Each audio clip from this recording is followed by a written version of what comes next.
Okay, welcome back. In this video, we're going to continue our conversation about grouping worksheets, but we're going to see how we can actually create formulas in grouped worksheets, and they'll work that way as well. So we learned in the previous video that we could right-click on a sheet tab and pick Select All Sheets, and it doesn't really matter which one we click on, right? So I'm going to click on September this time and do Select All Sheets.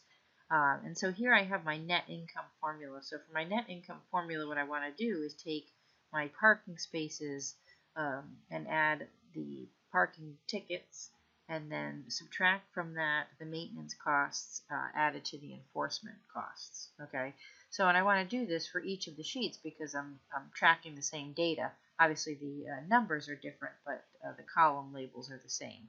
So in order to do this, I'm going to do equal, and then I need parentheses because I want it to do the addition of the parking spaces and the parking tickets before it subtracts out the costs, the maintenance and the enforcement costs. So I'm going to now click on B5, I'm going to do plus, and I'm going to click on parking tickets, and then I'm going to close that parenthesis, and I'm going to do a minus, and then I'm going to do another left parenthesis, and I'm going to add my maintenance costs together. Okay, so in effect what this is going to do when we look at this formula is it's going to add up your parking spaces and parking ticket revenue, and then it's going to add up your maintenance costs and your enforcement costs, and it's going to subtract those two costs from the two income areas. So I'm going to hit enter, okay, and I'm going to take this and I'm going to fill it down. So I'm just going to drag that down. So now we see that the formula changed, right, using relative cell reference.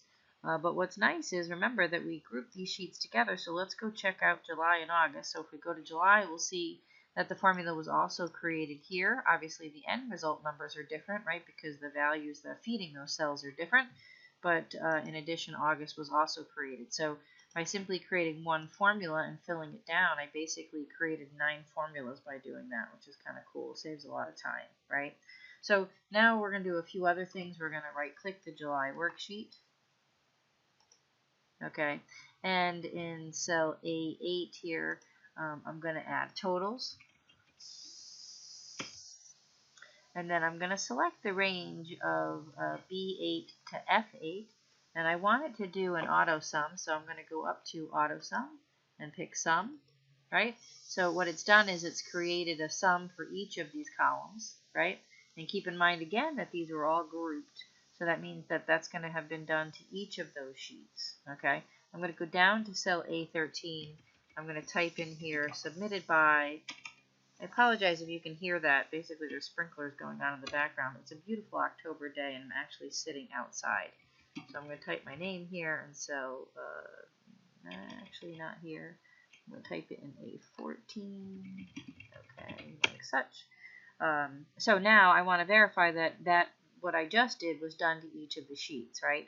And remember that it's still grouped, but as soon as I click on August, it becomes ungrouped.